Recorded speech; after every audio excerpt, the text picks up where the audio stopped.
Bonjour à tous, on est le 1er avril 2023, cette vidéo n'est pas un poisson d'avril. J'ai envie ce matin de vous partager mon parcours qui m'a conduit aux portraits musicaux. Donc je vais vous raconter l'histoire de mon enfant intérieur qui s'appelle Christophe. J'ai d'ailleurs écrit un livre qui s'appelle Le voyage de l'âme d'un pianiste, un récit autobiographique. C'est le portrait musical de l'être sur un chemin de l'amour inconditionnel. Donc, j'ai commencé le piano, j'avais 4 ans, et, euh, et mes premiers professeurs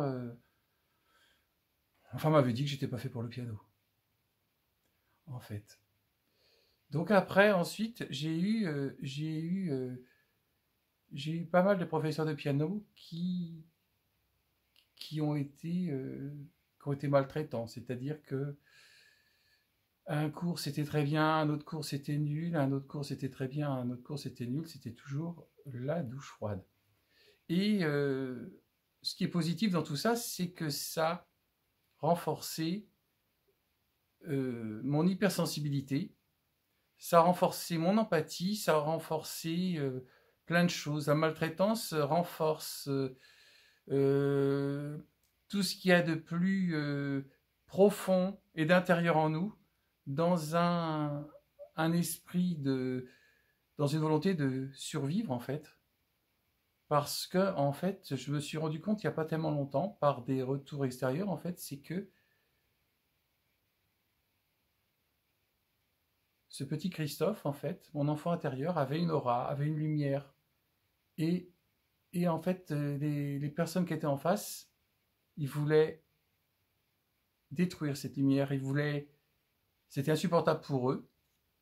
Et sauf que moi, comme j'étais dans mon personnage, je faisais confiance aux adultes. Et j'ai continué mon chemin tant bien que mal pendant toutes ces années où j'ai quand même eu mon prix de conservatoire à l'âge de 16 ans. Et tout en continuant à me dire que j'étais nul. Hein. En fait, c'est ça qui est pas un poisson d'avril. Et, et ensuite, quand j'ai voulu me présenter au conservatoire de Paris, on m'a empêché de rentrer au deuxième tour. Donc ça a été terrible. Mais j'ai commencé à ce moment-là une carrière de professeur euh, depuis l'âge de 21 ans. J'ai donné des récitals un peu partout, en Allemagne, en Italie, en Angleterre, aux États-Unis. Et ensuite, ma vie a été merveilleuse parce que j'ai construit une famille avec 3 enfants, tout en continuant à donner des concerts ici et là. Et ce qui m'a amené petit à petit à réaliser des portraits musicaux. Les portraits musicaux, je me suis rendu compte que petit à petit que tout est vibratoire et que quand je voyais quelqu'un, j'arrivais à le lire comme une partition. Je trouvais ça très singulier. Et, et petit à petit ensuite, ce que j'ai canalisé, parce que petit à petit, il y a eu quelque chose qui n'a pas arrêté de s'ouvrir en moi. Je n'ai pas arrêté d'ouvrir des portes, ce qui fait que mes limites, petit à petit, j'ai passé ma vie à les repousser pour, euh, pour essayer de monter le plus haut possible, pour essayer de comprendre ce qui se passe dans l'univers. Alors, ce que certains appellent Dieu, d'autres l'appellent l'univers, d'autres l'appellent la vie, c'est pour moi le mystère de l'amour inconditionnel, de repousser ses limites et de comprendre l'autre et de le ressentir. Et ressentir l'autre, le découvrir, c'est ce qui permet d'aller au fond de nous-mêmes et de nous connaître. Car on n'a jamais fini d'apprendre, on n'a jamais fini de connaître. Alors il y a deux possibilités. Soit on met des limites et on décide de ne pas les voir derrière la porte ou derrière les murs qui nous entourent. Soit on décide d'ouvrir la porte, d'escalader les murs et de continuer à s'expanser quoi qu'il arrive. Ça a été mon choix. Ça a été mon choix car déjà j'ai failli mourir à l'âge de 4 ans, noyé. Et ensuite, avec toute cette maltraitance que j'ai rencontrée dans ma vie, le combat a été de vivre plutôt que mourir et de survivre. Donc, ensuite, les portraits musicaux. Je me suis rendu compte que quand je lisais une personne comme une partition, tout ce que je jouais, tout ce que je voyais sur mon grand piano de concert, Holstein, qui est du 15 août 1900. 15 août, c'est une date pas anodine car c'est l'anniversaire. Enfin, c'est la fête de la Vierge Marie. Et je fais une parenthèse parce que ce qui est important, c'est tous ces personnages sacrés qui nous entourent. Par exemple, dans mon salon magique, il y a la présence de la Vierge Marie, de Sainte Thérèse avec qui j'ai eu une rencontre extraordinaire. Il y a Bouddha, il y a la croix de David. Et il y a une bougie qui brûle tout le temps, des neuvaines qui brûlent tout le temps, pour protéger ce lieu où je donne des concerts, où je travaille, où je réalise ces portraits musicaux qui permettent d'alléger l'émotionnel, qui permettent à des personnes de voyager à l'intérieur d'eux-mêmes, de se découvrir, pour aller plus loin sur leur chemin. Donc, entre parenthèses, je vous signale que je n'ai pas du tout préparé l'interview parce que pour moi, c'est une façon d'aller plus loin dans l'authenticité et la vérité. Donc, j'en étais où? Je vous parlais des portraits musicaux et de lire les personnes comme une partition. Je me suis rendu compte après que je pouvais lire la personne telle qu'elle était et la personne comment elle pourrait être. Car je me suis aperçu que effectivement, on avait des blessures d'âme, donc les blessures de trahison, de rejet, d'abandon, d'humiliation, d'injustice. Enfin, ce sont les plus grandes. Et petit à petit, je me suis rendu compte qu'il fallait trouver un moyen pour alléger ces mémoires d'âme. Donc, entre le premier et le deuxième portrait, je me suis mis à canaliser un protocole où, sans toucher la personne, je fais un mouvement avec mes mains autour de la personne pour envoyer ces blessures à la terre. C'est un procédé qui s'inspire de tout ce qui est chamanique, qui n'est pas dans notre société, mais de toute façon, tout cela, ce sont des choses qui sont universelles. Et ensuite, dans un second temps, je canalise de l'amour universel qui prend place à la place de ces blessures et qui remplit l'être, qui remplit les vides, qui remplit les grottes qu'on a à l'intérieur de soi. Et à ce moment-là, la personne est métamorphosée. Ça m'arrive aussi de prendre, en demandant l'autorisation, parce que j'ai compris qu'il fallait demander l'autorisation avant de toucher quelqu'un. Je prends les mains de la personne pour le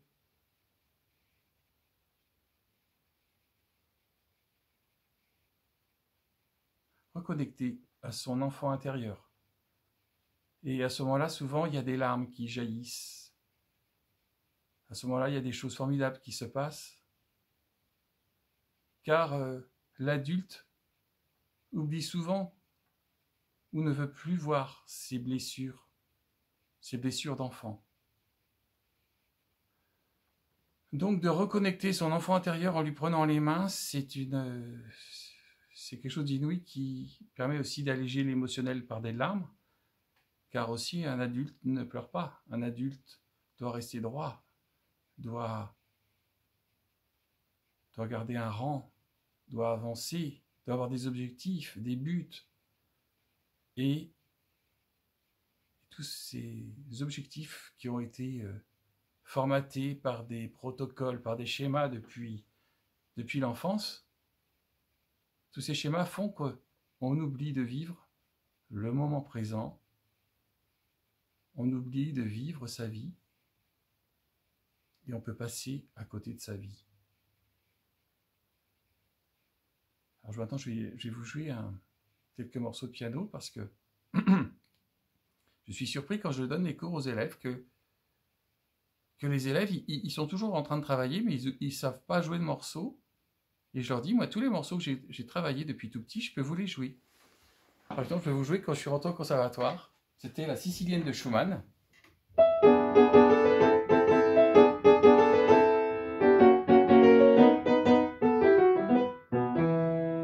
Ensuite, en première année, c'était ce morceau de Debussy.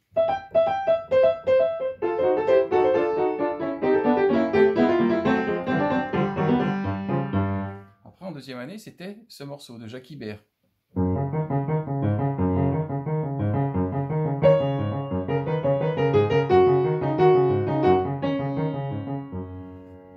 Après, plus tard, c'était ce mouvement de Mozart.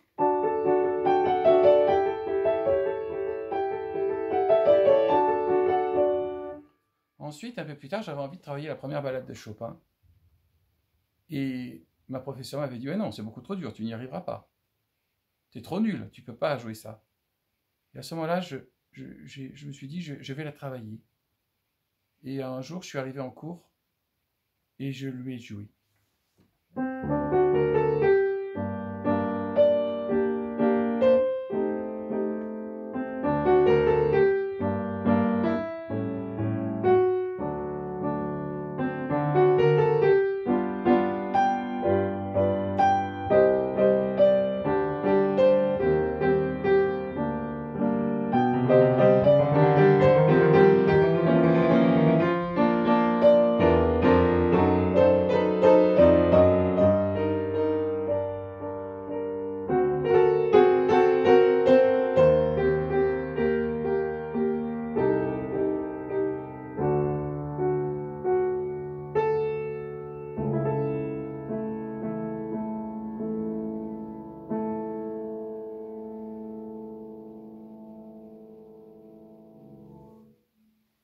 Donc ensuite, sur ce parcours merveilleux, je me suis rendu compte qu'il y avait d'autres façons d'avancer encore. Il y avait moyen de proposer de l'improvisation au piano et de l'improvisation avec le son de la voix pour libérer des choses émotionnelles, pour libérer des traumatismes qu'on a à l'intérieur de soi. Parce que je me suis rendu compte que dans la pédagogie avec les élèves, quand on dit à un élève de respirer, quand on dit à un élève de se détendre, on peut lui dire ça, pendant des mois et des années, et il n'y a rien qui changera. Je me suis rendu compte, j'ai canalisé ça, en fait, c'est venu d'ailleurs, qu'il fallait aller à l'intérieur, il fallait descendre à l'intérieur de la personne, et descendre à l'intérieur de la personne, c'était aussi alléger des blessures émotionnelles qu'on envoyait à la terre. Donc c'est ce que je vous ai dit tout à l'heure. Mais je me suis rendu compte aussi, en faisant mes portraits musicaux, c'est qu'il n'y avait pas que le transgénérationnel avec nos parents, nos grands-parents, etc. Donc cette pensée-là, elle est plutôt inspirée d'Inde, d'autres cultures, mais du voyage de l'âme. C'est-à-dire que je me suis rendu compte, et c'est devenu pour moi une vérité, c'est qu'on est de l'énergie, notre énergie a toujours existé, et que ce qui nous anime dans notre mission de vie, c'est le voyage de notre âme. Et notre âme, alors là je vais être prudent, a pu vivre Moi, je sais que mon âme a vécu plein de vies avant. Mais pour pas être manipulateur, ne pas être présomptueux, je veux dire, a pu vivre plein de vies avant de vivre celle-là, parce que c'est un parcours initiatique, parce que notre âme a des choses à expérimenter. Donc, on hérite des parents, des grands-parents, des arrière-grands-parents, etc. Et à notre naissance, il y a une âme qui, je ne vais pas dire qui prend le contrôle, parce que ça serait un peu trop fort, mais enfin une âme qui est là et qui a des choses à expérimenter par rapport à d'autres choses qu'elle a vécues dans d'autres vies. Alors quand je lis une personne, en fait, ce qui se passe, pour essayer d'être clair et de vous partager ce que je vis, c'est la personne, je suis un petit peu connecté en Bluetooth. C'est une façon de voir qui n'est pas très élégante, mais qui permettrait d'un peu d'expliquer. C'est-à-dire que je connecte les informations d'une personne, et après je suis un petit peu relié en Wi-Fi avec ce que certains appellent les annales akashiques. Enfin, c'est une pensée plutôt orientale, avec cette formidable bibliothèque universelle où tout est inscrit depuis le début du temps, et où tout sera inscrit jusqu'à la fin des temps. Donc en fait, ce procédé vibratoire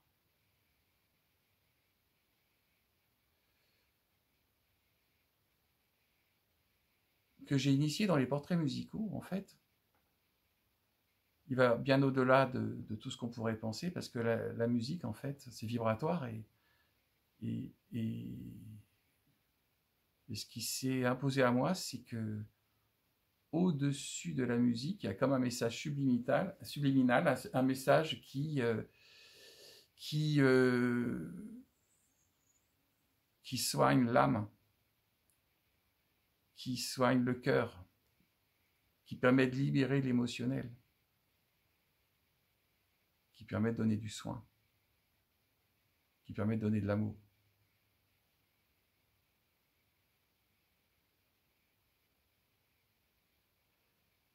À la suite de ça, comme j'avais toujours eu ce besoin de toucher les autres avec ma musique, mais que j'avais un problème, disons un souci par la maltraitance de la connexion à mon corps, j'ai eu besoin de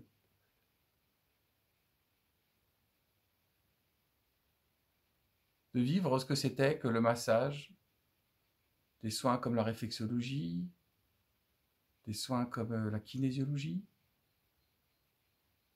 Et tout ceci a révélé un don du toucher, en fait. Car le piano, c'est une histoire de toucher. On touche des touches pour toucher l'autre avec le son. Et le fait d'avoir besoin d'être touché, de connecter de l'affection, parce que l'affection, elle est véhiculée par le toucher. Je me suis rendu compte ensuite, qu'en touchant les mains, en touchant les pieds,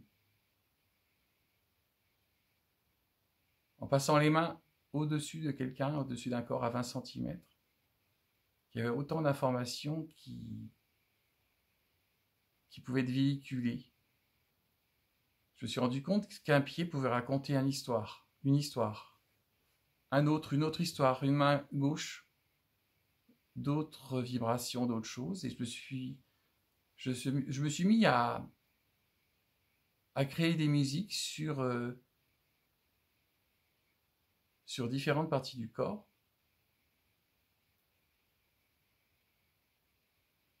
Et ensuite, m'est venue l'idée d'associer la deuxième partie du portrait musical avec un soin intuitif connecté.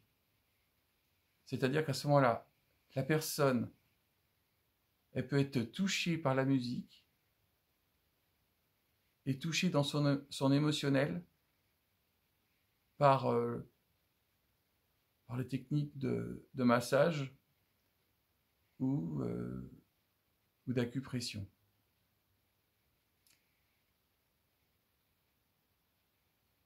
Récemment, je me suis rendu compte aussi qu'il était possible de faire le portrait musical d'animaux, car les animaux ont un émotionnel. Et je me suis rendu compte de cela une fois que mon chat Marvin, un soir, il n'allait pas bien, il fallait l'amener tout à fait d'urgence chez le vétérinaire. Et à ce moment-là, m'est venue l'idée de faire autour de lui comme un scan énergétique et j'ai ressenti dans mes mains des blocages, des nœuds que j'ai envoyés à la Terre. Et ensuite, j'ai demandé de l'amour universel qui a pris la place de tous ces nœuds énergétiques. Alors, je sais pas ce que ça pouvait être des angoisses, ça pouvait être, comme il se bat souvent avec les chats des voisins, ça pouvait être ça aussi. Et après, le chat a sauté du tabouret pour aller à sa gamelle. Et à ma foi, après, il a passé une bonne soirée. On n'a pas eu besoin d'aller chez le vétérinaire. Enfin voilà. Je voulais partager tout ça, tout ce qui m'a conduit sur ce chemin des portraits musicaux, ce chemin pour alléger l'émotionnel, donner du soin, donner de l'amour autour de moi, faire partager ces dons aux personnes qui sont prêtes à écouter tout ça, parce qu'il faut pas brusquer, les gens, il faut être prêt à écouter tout ça, il faut être prêt à ouvrir les portes, il faut être prêt à sauter au-dessus des murs, à ouvrir des portes avec des clés, et plus on ouvre des portes, plus il y en a derrière. Alors après, on décide à un moment d'arrêter d'ouvrir des portes parce que c'est de plus en plus incroyable. Plus on monte et plus il y a des portes à ouvrir, et parce que on est dans un processus de quelque chose qui est infini. Mais c'est aussi sortir de sa zone de confort. C'est une aventure incroyable avec des chemins, des carrefours, où il y a toujours le libre arbitre. Et d'ailleurs, pour terminer ces propos, je me suis rendu compte qu'avec la numérologie ou l'astrologie, finalement, pratiquée de façon sérieuse, tout est mathématique en fait. Tout est mathématique, même les histoires d'amour, c'est souvent une équation avec deux inconnus. La seule chose qui pourrait être une certitude sur notre chemin, c'est notre libre arbitre, c'est-à-dire que quand on arrive à un carrefour, on peut prendre à gauche, on peut prendre à droite, on peut aller tout droit, et c'est ça qui change finalement qui change l'heure où on arrivera chez nous, qui change les rencontres qu'on fera, qui change ce qui se passera sur notre chemin. Et ce que je voulais terminer par dire, c'est que ce qui m'a permis, moi, de tenir le coup dans toute cette aventure magnifique de ma vie, avec mon enfant intérieur Christophe, sur son chemin de l'amour inconditionnel, c'est le fait d'avoir eu, par exemple, cette rencontre avec Sainte Thérèse, qui m'a encouragé à être sur le chemin de la confiance et de l'espérance. Parce que Sainte Thérèse, qui était hypersensible aussi. Elle a eu une vie pas facile. Et elle avait une phrase qui disait « Aimer, c'est tout donner, se donner soi-même ». Et elle a dit ensuite que son paradis serait d'envoyer des pétales de rose sur nos chemins. Et elle a toujours été là. Elle m'a toujours envoyé des pétales de rose sur mon chemin. Elle est toujours là pour la confiance et l'espérance. Si, pour moi, c'est deux mots sublimes avec sa phrase aimée, c'est tout donner et se donner soi-même. Voilà. Donc, si vous voulez échanger avec moi, ça sera toujours avec grand plaisir par message privé. Vous pouvez aller sur mon site que je mettrai en commentaire. Vous pouvez vous abonner à ma chaîne YouTube. Sur mon mur Facebook, je fais souvent de la publicité pour les soirées privées que je fais à la maison, où je joue du répertoire classique, où je réalise des esquisses pour inviter les personnes à faire des portraits musicaux. Et bientôt, il y aura un bel interview avec de belles surprises qui vont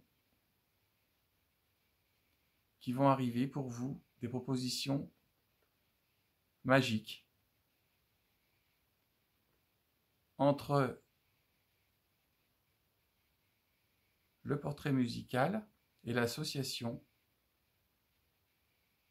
avec une autre technique dont je ne vous parle pas ce matin, car c'est une surprise. Je vous dis à bientôt, je vous embrasse bien fort et je vous aime. À plus.